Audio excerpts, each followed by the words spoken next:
Okay, I'd like to welcome you all here tonight on this cold and frosty evening to Edinburgh Printmakers, and the fourth in our autumn and winter series of lectures on printmaking. The first lectures were Arthur Watson, Murdo MacDonald and Duncan Mcclain, and I hope some of you were able to attend those as well. But tonight it gives me great pleasure to welcome Ruth Pelzer-Montada, who is giving her talk, Prints and Visual Culture. I've known Ruth for many years. We talked together at Dundee, and I've spent many hours on the other side of a printing press downstairs printing wallpaper. Well, Ruth prints her wallpaper. I do print wallpaper. Different wallpapers, yes. Ruth's got extraordinary academic and artistic credentials. She studied German literature and the politics of science at Heidelberg, doing a PhD there, and then moved over to Edinburgh, where she studied drawing and painting at Edinburgh, and did her PhD entitled... one PhD, I only did one. One PhD on Schnorkel Lion, is that correct? No, or yeah, it was really printmaking, yeah. Right. Schnorkel Lion translates curly cues, and Ruth's works downstairs was fascinating, watching her print the same curly cue over and over again for what appeared for years. And that resulted in the exhibition at the round room at the Talbot Rice. But tonight, yeah, Ruth is presenting her talk. I should say that until this week, Ruth knew nothing about me presenting this or introducing her, and I knew nothing about the content of her talk, which I should just put that in. And my role is presenting Ruth tonight, as I'm on the board of Edinburgh Printmakers here. Okay, so Ruth.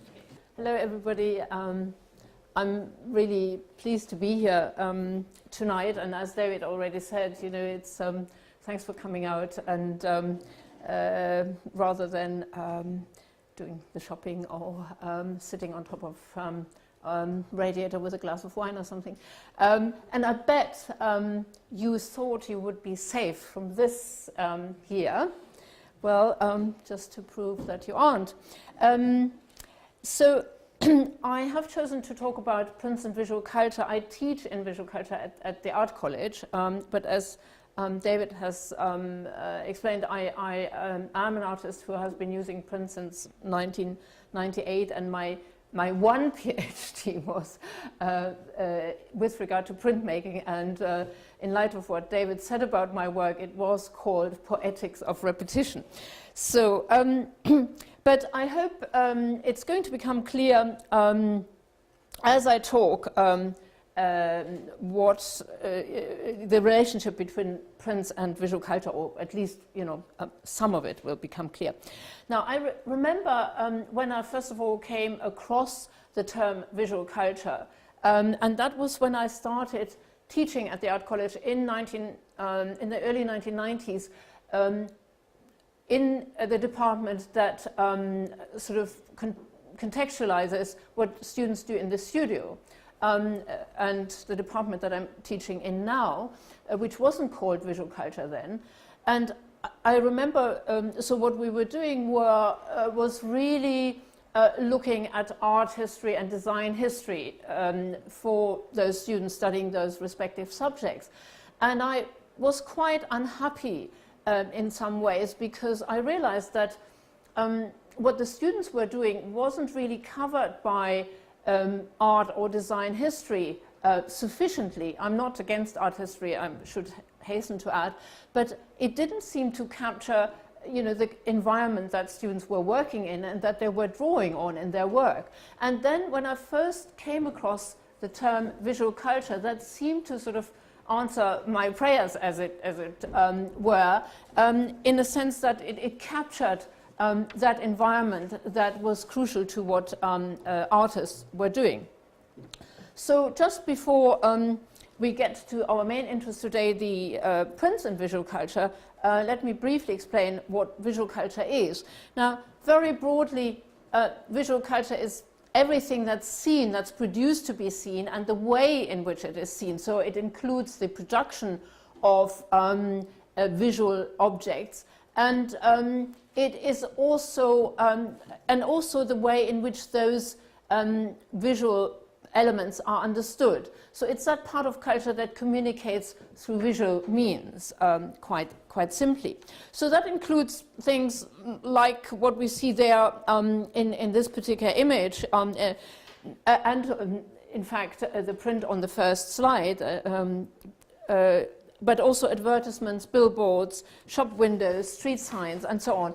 And I've just listed a few things. It obviously includes architecture, whether that's such a singular building and quite prestigious and representative building as the Royal Scottish Museum, or everyday run-of-the-mill architecture, you might say. It includes obviously television, and here you can see how I've been spending my Saturday evenings.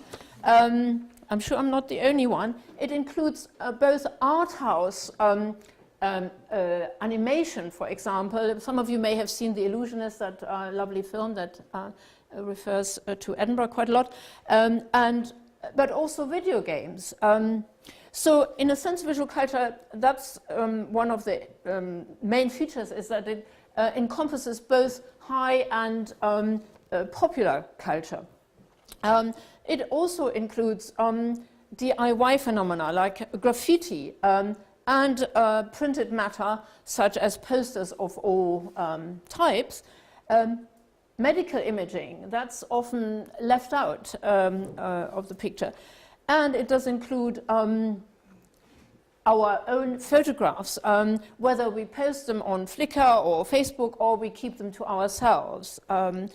So I'm not going to give you a complete list of the visual things that are of importance to us today, just a few eclectic examples. And the point is really that our experiences today are more visual and visualized than ever before. And that's one point that is frequently made. For most people, life is mediated through television, through the movies, through the internet. I think I know one person that does not comply with this. I don't know how many you know. So the visual aspect of our world, in addition to traditional art media like painting, sculpture, and of course print, includes installation, video art, digital art, photography, film, television, as we've seen, the internet, mobile screen devices, fashion, medical and scientific imaging, architecture, but also social spaces like museums and galleries, like the one we are here, as well as private and public environments. So the range is huge, and you might wonder, where is the limit? In a sense, more and more areas of visual culture are being really researched by this new academic discipline that is also called visual culture. So at one level, when I use the term visual culture, I refer to the visual culture around us, as I've just explained, but it is also an academic discipline, and one in, I suppose, that I'm involved. And these are just two examples of scholars who look at the past and both at the contemporary world in relation to the idea of visual culture. So, for example, if you think of French posters of the 19th century, until not so long ago, they would have been looked at as, if you think of Toulouse-Lautrec, for example, people like that, they would have been looked at as art products of artists, as art objects. But by looking at them as products of visual culture, one looks at them through a different lens, and other aspects of what the artists were doing come into play, like the fact that they were part of a whole new leisure industry, for example, that were shaped and by the posters, but the posters in turn were also shaped by them. So that would be just one tiny example. So visual culture is an interdisciplinary field that covers not only a vast range of subject areas, but also employs critical methods from a whole range of different disciplines, media studies, for example, art history. In some ways, visual culture is a sort of has replaced but also complements art history, but also anthropology, media studies, I don't know whether I mentioned that, and so on and so forth. So in recent years, an area called material culture studies has complemented visual culture studies. So material culture focuses more on the objects of the everyday, and sort of the guy who has been quite instrumental in founding this new discipline called Daniel Miller. For example, he's published a book, and you can actually find a talk by him on the internet about jeans as an object of, again, everyday material culture. And I mention that because, as we will see, the artists I'm talking about refer to both refer to visual and material culture. So that was why I mentioned that. So just to sum up so far, visual culture as a discipline is based on the assumption that it is important to understand how societies construct their visual perspectives through knowledge, beliefs, art, morals, laws, customs, amongst other things. Now, that seems like quite an obvious thing to say, but in a sense, as with lots of these things, the devil lies in the detail in how this applies to individual images or individual objects, and hopefully that'll emerge as we go along. So again, the next statement sounds quite obvious, that artifacts and pictures have been made to be seen in a certain way. They are social and cultural, not natural. But if you think especially about the way in which we at an everyday level use photographs, then we almost use them as if they are sort of like a copy of reality, as if they were natural, as it were, rather than something that's quite the result of something quite complex in terms of creating a visual sense of the world. So now the last sentence there is it also points out something that is maybe quite obvious, and namely the fact that through images and objects we negotiate our identity in terms of class, gender, sex, nationality, and race. And that's both at an individual but as well as at a social level. So visual culture is a particular lens through for looking both at the world around us as well as artworks. And today I am concerned with artworks. You may be wondering when I'm getting to this, but I will, I promise. So now it's quite an obvious thing also to say that prints, since their beginnings, have formed a vital part of what we now call visual culture. In fact, they have, to a significant degree, shaped visual culture of the past. And whether that's through images like this one of foreign and at other times not so foreign lands, or, for example, medical images. Is there anybody here who attended Duncan Macmillan's talk?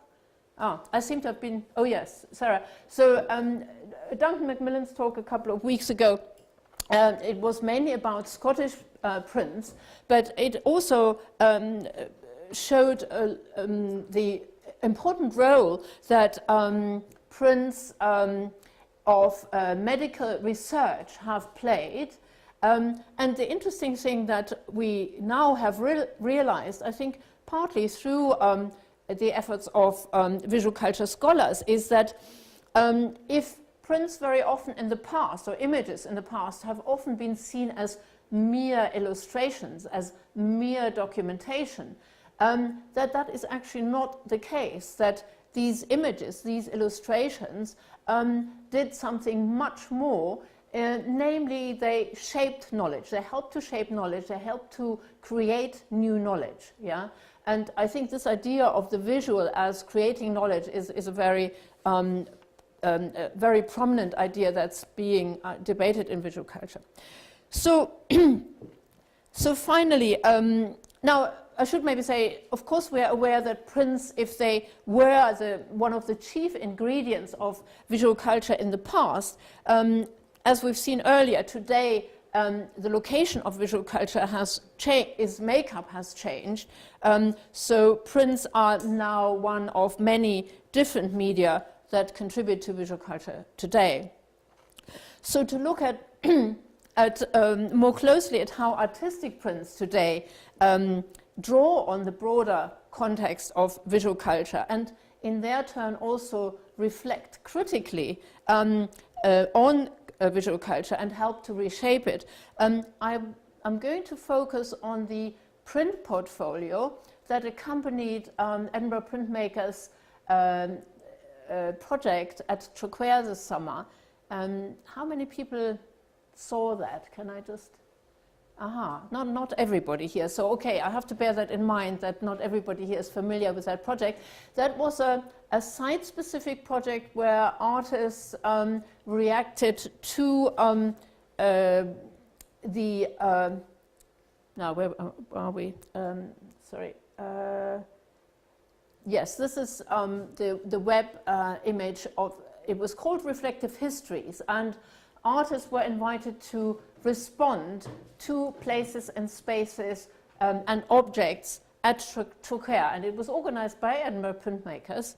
And as part of these site-specific interventions that artists did, there was also a print portfolio published. So I'm focusing on the prints. I actually gave another talk about the site-specific interventions, and there is a catalogue downstairs with an essay by me, so a plug here for myself, sorry, but also for Edinburgh Printmakers.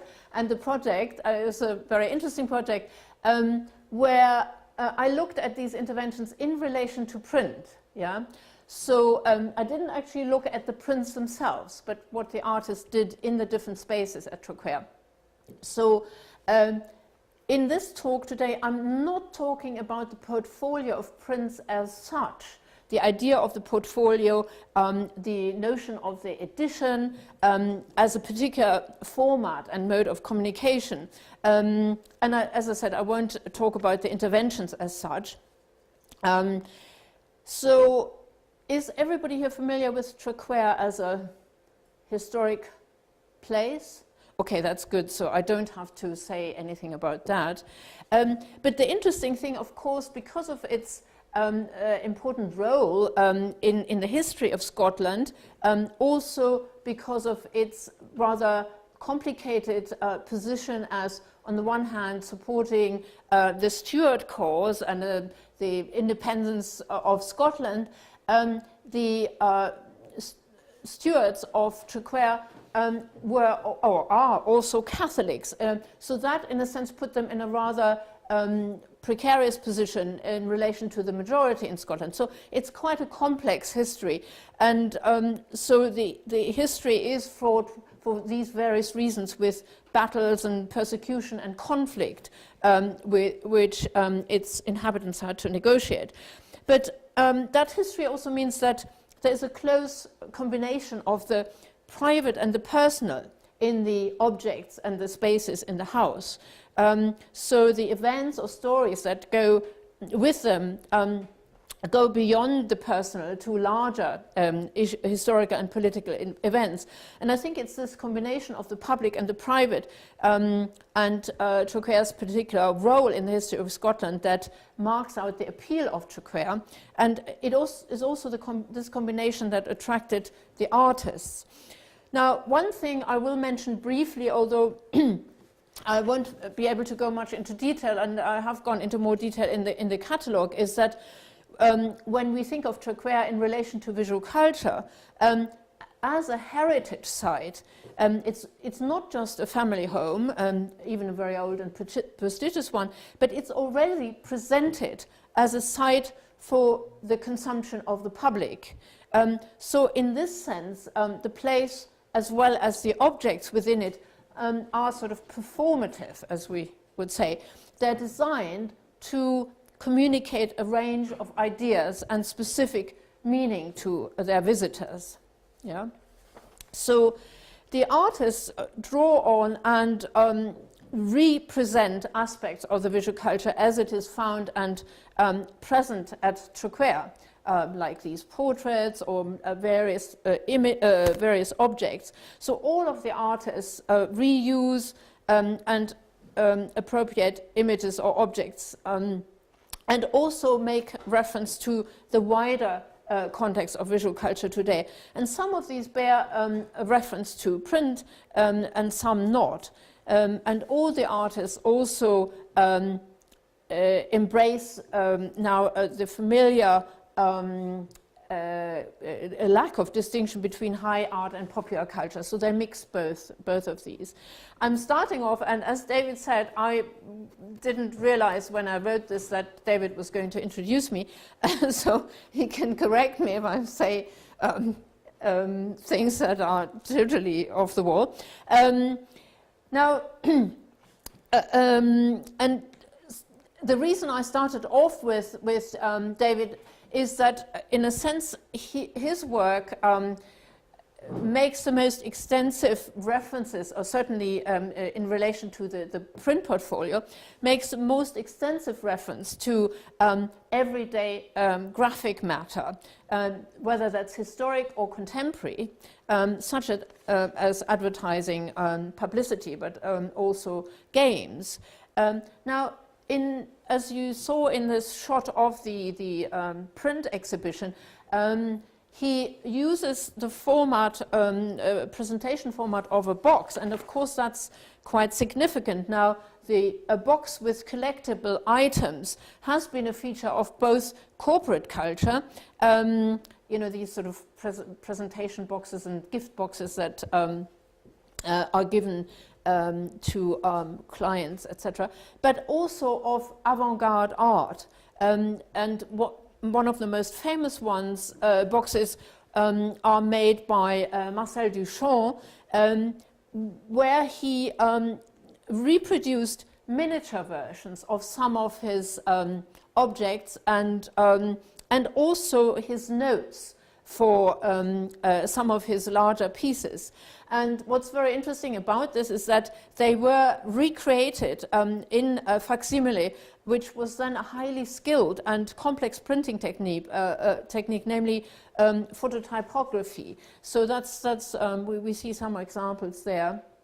But David's work is actually different in the sense that he doesn't, his box doesn't contain miniature copies, but copies of the original works. So there's still, I think, an echo there, especially in terms of the variety to Duchamp, especially in the variety of print processes. Now, the other reference within the art context are the Fluxes boxes from the 1960s, a movement in art that often contained a whole variety of printed material, instruction booklets and little magazines and so on and so forth. What's interesting about this is, in terms of visual culture, to present everyday objects, as David does here, in a box is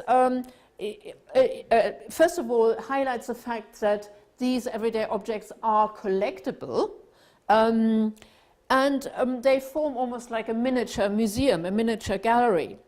So in a way, this makes the point that it's not only historically high art and precious objects that are collectible, and the objects of passion and attention, but also ephemera and mass-produced items. Hence, there is a certain democratic aspect to this type, or this format in art.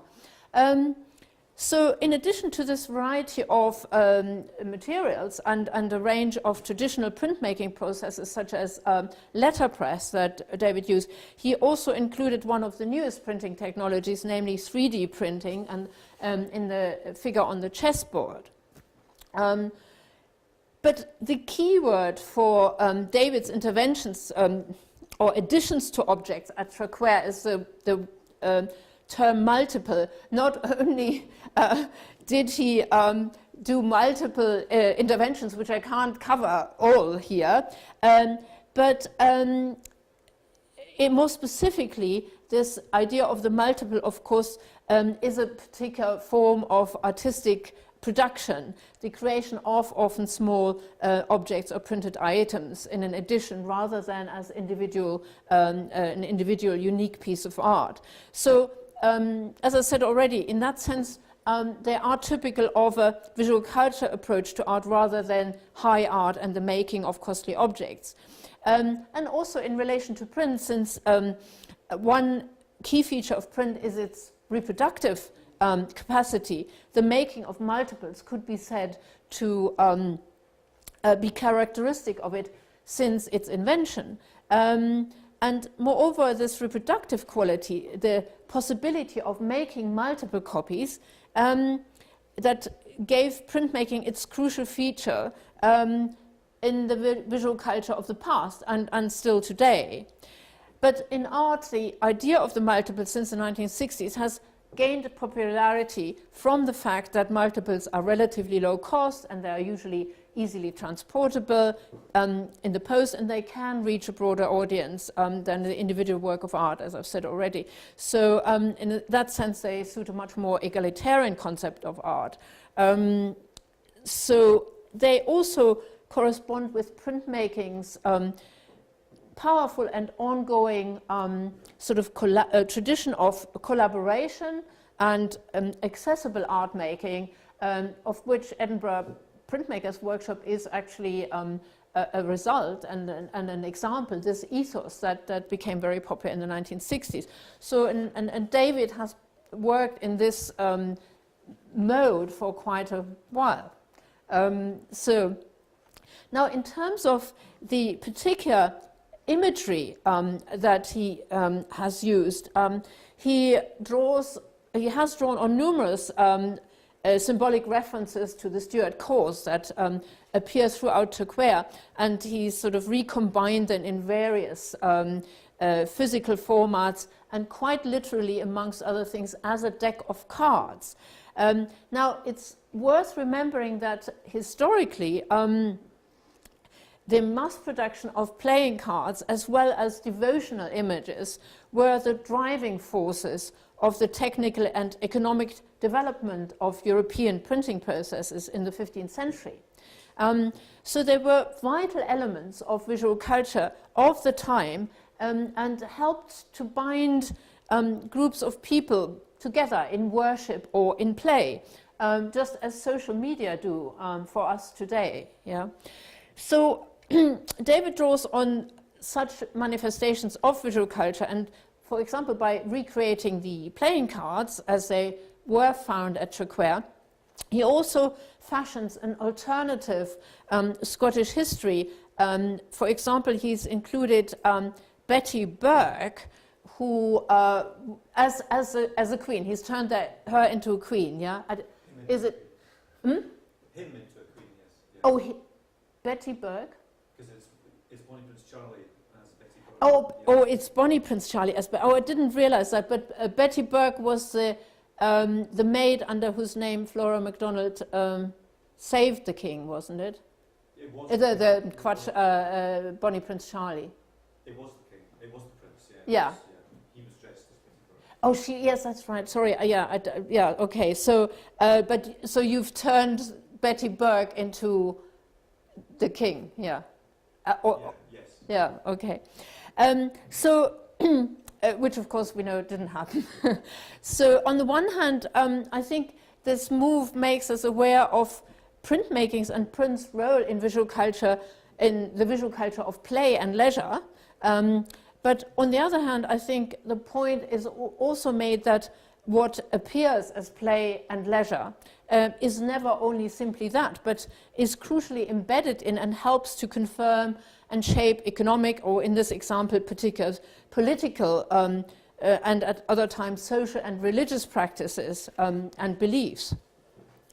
And David also playfully repeats the power of symbols with which we are all very familiar, that are part of visual culture, namely the various logos on Turquoise's legendary beer bottles and delivery van, as you see there. Now, this particular intervention which is executed by up-to-date printing processes, David draws our attention to the role of print in everyday phenomena that again make up visual culture, such as packaging or graphic design on everyday items, with their carefully and appealingly designed graphic printed features. And these serve to shape personal as well as national identity, and even if that just means buying a bottle of beer, as we know too well. So finally, the multiplicity of David's sort of altered objects and images demonstrates the variety of print media that are part and parcel of visual culture today. So what we've seen today is that our experience of visual content appears in multiple forms, and also visual content and codes can migrate from one form to the other. And I think the next examples will also make this point that I'm going to talk about. So, and each change in context produces a change in meaning. This is partly what visual culture is interested in, how such transitions happen, and how both popular and so-called low cultural forms, as well as high cultural forms, intersect nowadays. So let's see. So the next artist I'm talking about is Duncan Robertson, who isn't here today, but I think the print that he produced for the project, it's this print here. You can't see it very well, but I've got a blown up example of it. Now, Robertson's print draws also on pre-existing images at Troquer, and there are these portraits of the 4 Stuart brothers who died in World War I, and whose images are displayed in the chapel at Troquer, with other family memorabilia, partly private, partly public. Such images are part of the rituals around remembrance and death, of course, but in particular, Robertson's print makes reference to the important role that photography has played since its emergence in the 19th century in everyday rituals and domestic display, as one important aspect of visual culture. With regard to photography, such rituals today are changing. They're not disappearing. They're changing through Facebook and Flickr. So this is another example of how art draws on visual culture, the wider context of visual culture. And it's quite interesting that scholars of visual culture now pay attention to exactly such objects, whereas in the past, writers on photography would have looked at photography in terms of master photographers like Ansel Adams, for example, people like that, Edward Weston, in terms of them being masters as artists, yeah? So to align them with painters and sculptors in high art terms. So that meant that such everyday images were sort of disregarded. But it's also plainly evident that that this is not all that Robertson does. This is actually the full print. In the previous slide, you saw a sort of a close-up that showed the 4 images. So his prints represents these photographs that are actually little objects on a reproduction of a 3-dimensional textile or decorative fabric, such as a tablecloth. And moreover, this object, which is already sort of quite decorative and sensuous, sensuously tactile, this piece of fabric is here on the one hand, of course, dematerialized. It is a flat print.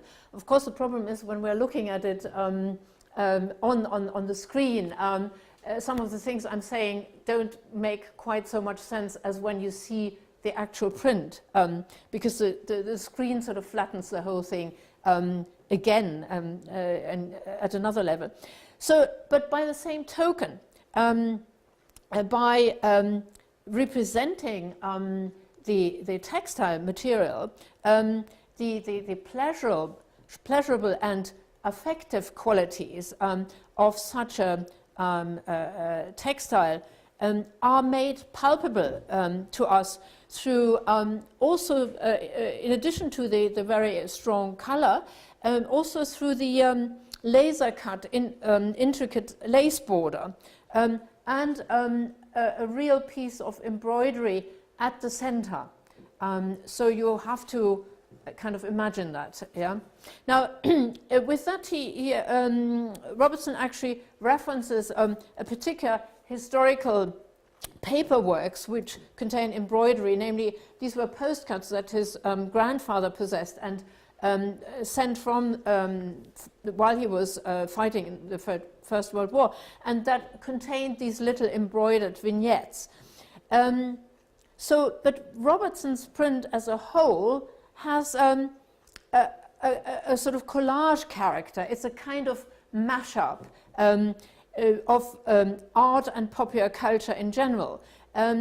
So artists participate in this. If you think of this mashup in terms of the culture that surrounds us, we hear Bach, music by Bach in the supermarket while we buy our frozen peas, or a Christian cross appears as a fashion item. So we have this kind of mixing of multiple references from high and popular culture in our everyday culture.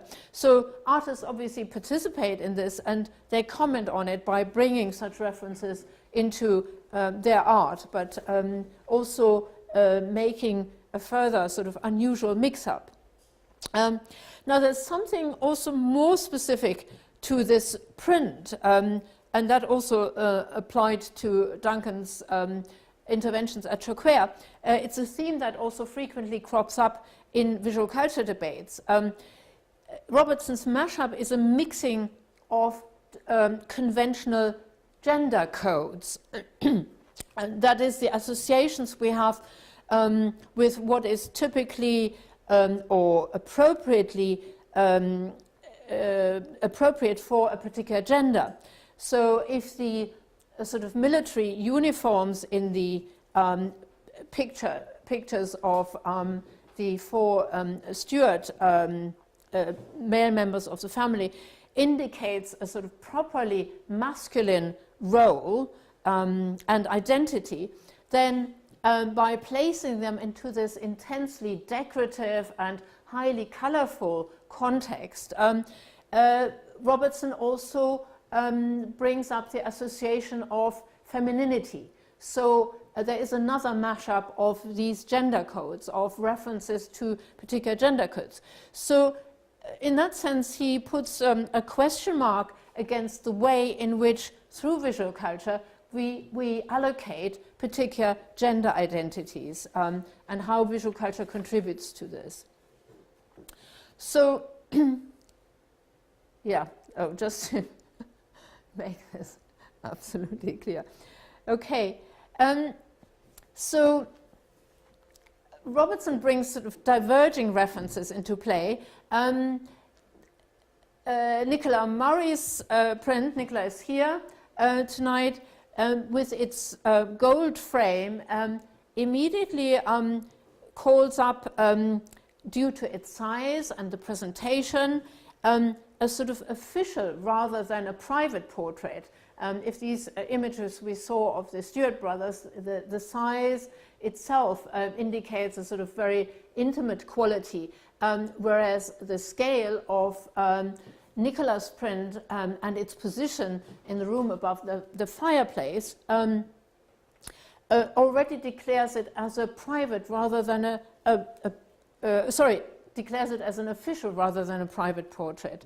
And I think that the weightiness of this image is also reinforced by the richness, not of an ordinary photographic print, but by an archival pigment print. And again, we are missing that by looking at these images on screen. The quality of archival inkjet prints is now quite, unlike 15 years ago, is very impressive, and it has that sense of a sort of much stronger physicality that early digital prints lacked. At least I don't know, there might be people who disagree with me, but that seems to me one quality that something that through a lot of research has actually been very successful. Now, so we do, so it's the image above the fireplace we are looking at. I didn't say that, but so we associate an official portrait through all these kind of codes visual codes that I talked about. And this is, funnily enough, despite the fact that the most vital body parts that we associate, that we expect in such an image, in a portrait, namely the head, the torso, the limbs, are missing. But against the usual associations of the photographic image as depicting the real, that's what we think when we see a photograph, that, you know, there's something that has occurred in reality. There is a certain doubling of presence and absence, and I think, Nicola, you mentioned that in your text. Now we see here real shoes, but the person to which they belong is absent. Now there's another sort of interesting twist there. These real-seeming shoes do not quite exist as we see them. There is, in fact, only one shoe in existence, which is attributed, attriquer, to Mary, Queen of Scots. Now, the second shoe of this pair here is a digitally reversed copy of the photograph of that shoe. Yeah. And the manner in which these shoes have been presented, and that's the interesting thing, suggests at the same time we don't have a person, but they suggest a very firm and quite confident and spirited presence.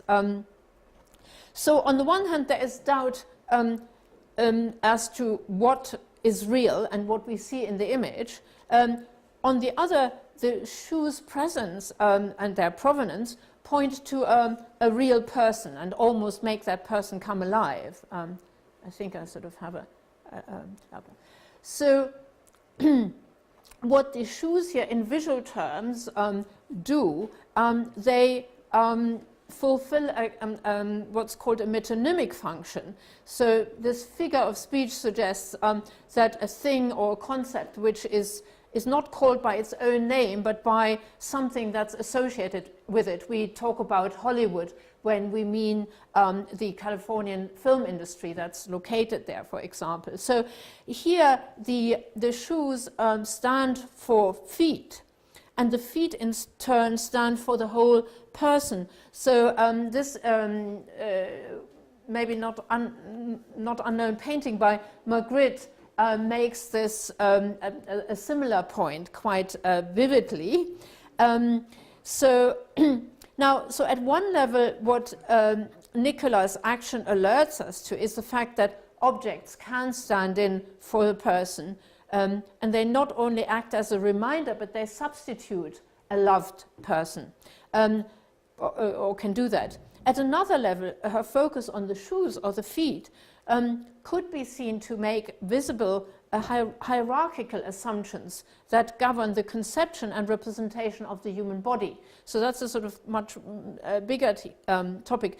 Now, feet, despite their importance in real life, evidently, are considered sort of a bit of an appendage, something that confirms but does not constitute an identity. And that image here on the right is by a surrealist photographer. The surrealists were quite very interested in this hierarchical conception of the body, and they tried to sort of put a spanner in the works by this sort of rather gruesome image, try to challenge these assumptions we have, or bring out these underlying assumptions we have about the body and the various body parts. So While casting doubt on the reality of the photographic image, the print also questions what we see and how we see it, or rather what we conventionally expect of an image, such as a portrait, as I said. Also, the print with its strong physical presence, the high quality, the sensuous inkjet print, could be read as a reminder of the melancholic character of photography, which is something that a French writer, Roland Barthes, has talked about. What we see in a photograph is always already past, or dead, really. And whether that's an image of ourselves, we never exist in that form in which we are represented in the photograph. Our, the atoms in our body have changed and decayed. So while this may be especially true of a historical figure, I think what Nicola's piece does, it makes a much bigger point about history and its representation. If prints in the past have functioned as historical documents, Murray seems to be saying that such images are always constructed, and so they ask more questions than actually give answers. By whom, for whom, in whose interest has an image been made? Where is the real Mary Stuart?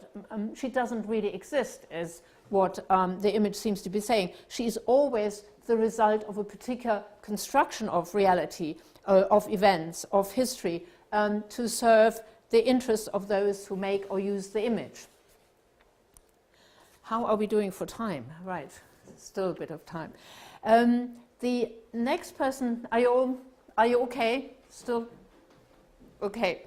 The other person I want to, the other artist I want to mention is Rachel Mcclain's image on the right there.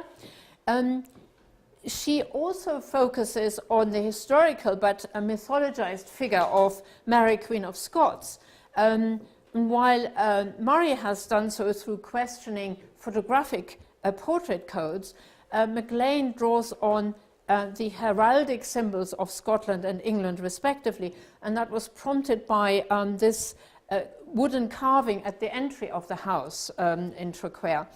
But she does refer to these in a sort of parodic replay of popular visual culture. And she presents us with a sort of garishly, quite sickly sweet scene that is drawn in a Disney-esque, Disney drawing style, with its shorthand visual codes for gender, racial, and other stereotypes. Now, I should say in passing that I'm not necessarily in favor of a simplistic condemnation of Disney, but that's just by the way. So the print is always also reminiscent of the sort of ginormous product industry of toys, memorabilia, printed images and objects that accompany mass cultural media events such as movies.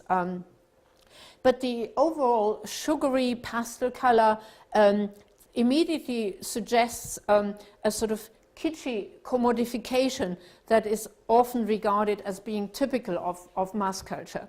And of course, in that universe of popular consumption, the queen is a girl, so she has to wear pink. Her hair was red, so it has to be really flame red. So cultural critics have a much more complex view of popular or mass culture, and Mcclain, her use of these signifiers is done in such an exaggerated and ironic way that indicates her own distance from such simplistic assumptions.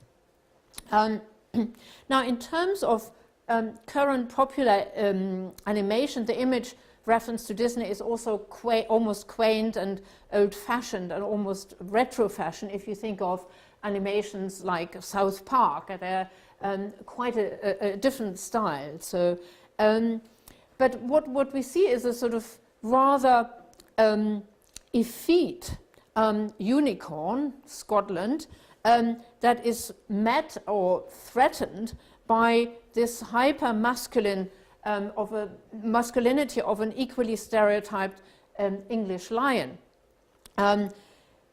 while the unicorn seems to be quite vulnerable, it has been wounded despite its rather impressive weapon, still seems to be, as I said, quite vulnerable vis-à-vis this lion.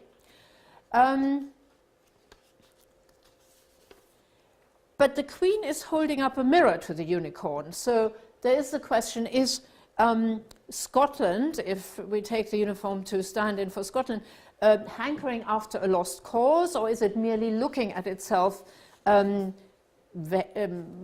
with almost a vanity? Now, Mcclain has actually herself has explained the critical intentions of her images and the video she made for Traquair very well, especially in light of the current political climate and the debates around the referendum, and with particular regard to the Scottish executive's homecoming events. And she said the promotion of this seductive myriad of semi-historical signifiers is revealing of cultural anxieties surrounding national identity and an exploitation of history as a conduit for the unification of what is a diverse and complex contemporary society. So her video, but also her print, explore, as she said, the exploitation of histories and their associated fictions in molding and substantiating cultural identities. And that applies especially to the often contradictory constructions of national identity that make up the unstable definitions of what it means to be Scottish or part of the union with England. And she sees herself as expanding on the arbitrary and absurd nature of such symbols.